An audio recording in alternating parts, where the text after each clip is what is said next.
Kita mendengar target perekonomiannya ini 7 hingga 8% pertumbuhannya, Pak. Ini menjadi pertanyaan juga dari banyak orang, kira-kira seperti apa nanti gebrakan yang mungkin akan dilakukan begitu, dan apakah ini mungkin sudah tercermin dari sinergi yang dilakukan dengan kementerian berikutnya?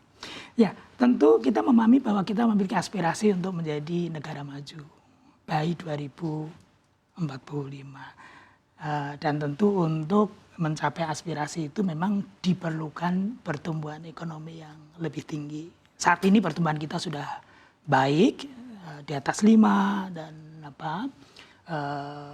in terms of comparison dengan banyak negara baik peer group maupun G20, it is among the highest economic growth. Tapi tentu untuk mencapai aspirasi negara maju di 2045 itu memang dibutuhkan pertumbuhan yang lebih tinggi lagi.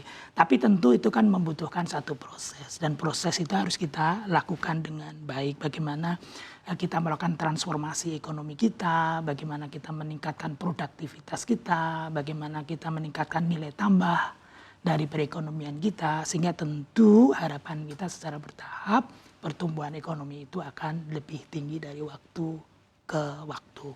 Untuk tahun 2025 sendiri kan dari sisi RAPBN yang tadi disampaikan, target pertumbuhan ekonomi kita masih 5,2%. Tapi tentu kita selalu best effort untuk mencapai capaian yang lebih baik. Baik, bicara meningkatkan produktivitas, ini artinya tidak hanya pemerintah, seluruh stakeholder ini harus bekerja sama, begitu, termasuk pelaku usaha.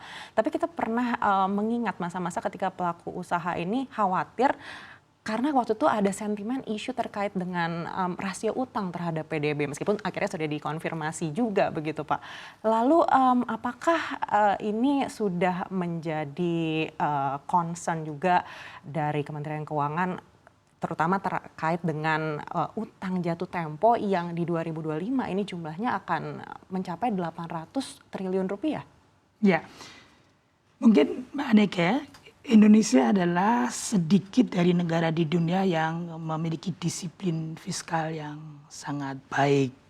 Ya, pasca krisis tahun 97-98 kita memiliki undang-undang keuangan negara, undang-undang perbendaharaan negara yang mengamanatkan kepada kita agar defisit APBN tahunan itu tidak boleh lebih dari 3%, dan debt to GDP ratio tidak boleh melampaui 60%. Dan kita adalah negara yang sangat disiplin untuk melaksanakan amanat itu, dan kita betul-betul jaga disiplin fiskal kita.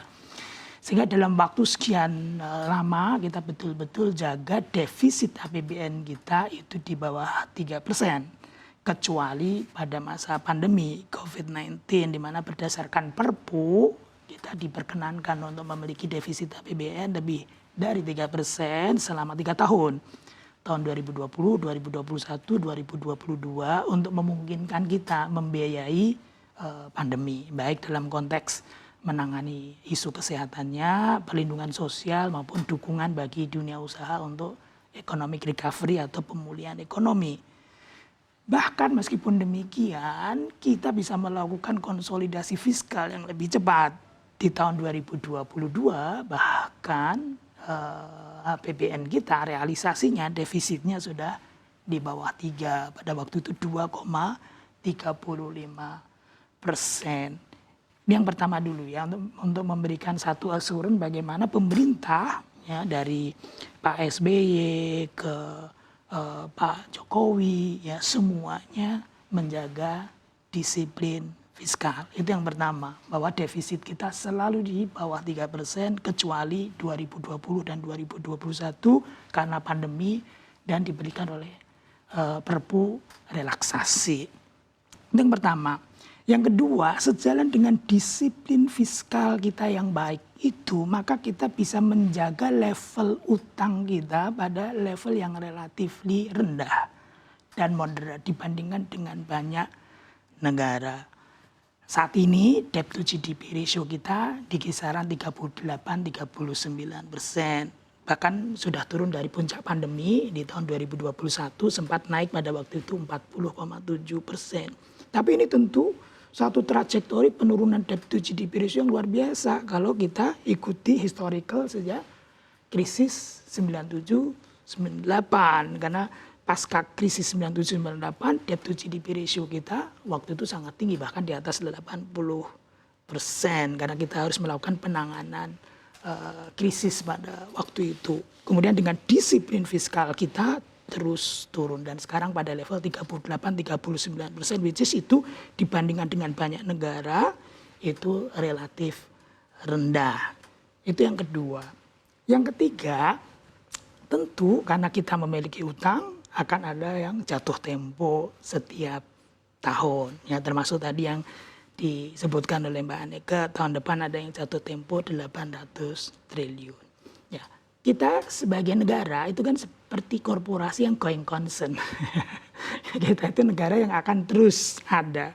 Ya, sebagaimana korporasi yang terus melakukan kegiatan korporasi atau ekonominya.